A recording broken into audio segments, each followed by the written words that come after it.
यदि कोई नास्तिक ये कहता है कि मैं धर्म को नहीं मानता, मैं किसी भगवान और अंधविश्वास को नहीं मानता, तो ना जाने कितने ही लोग ऐसे सवाल पूछने लग जाते हैं जिनका जवाब शायद उन्हें किसी छोटे क्लास की साइंस की किताब में भी मिल जाए। ताज्जुब की बात तो ये है कि ऐसे लोग जो अंधविश्वास को मानते हैं, वो उनसे ही सवाल करते हैं जो ये कहते हैं कि मैं किसी चीज को नहीं मानता।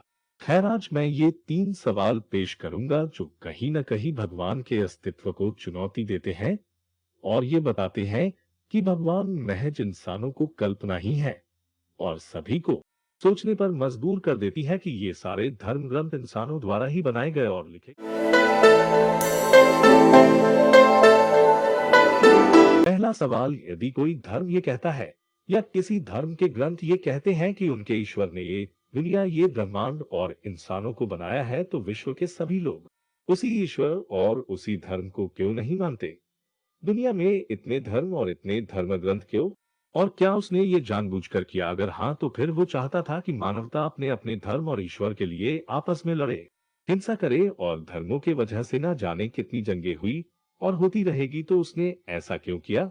अगर ईश्वर सर्वशक्तिशाली है और सर्वबुद्धिमान है, तो वो इतनी बड़ी गलती कैसे कर सकता है? और अगर हर धर्म के ईश्वर अलग है, तो ये दुनिया बनाई किसने?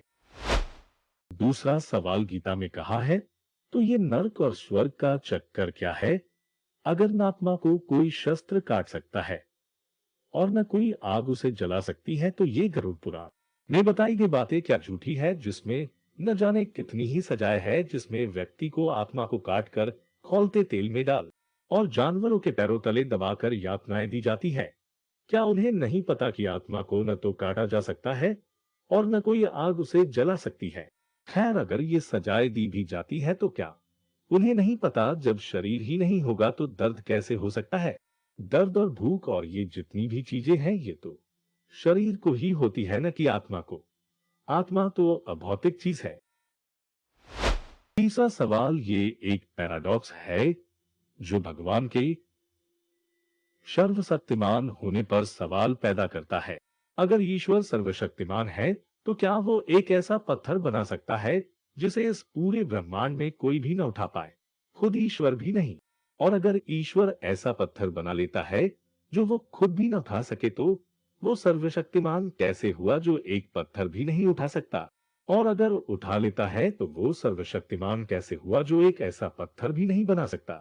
तो क्या है किसी आस्तिक के पास इन सवालों के जवाब? वैसे पूछने को तो कई सवाल और सबूत है जो धर्मों की पाखंडिता पर सवाल खड़ा करती है, पर ये 3 सवाल ही किसी तर्क में विश्वास रखने वाले व्यक्ति को सोचने पर मजबूर कर सकते हैं। तो सोचिए जरा। जय हिंद।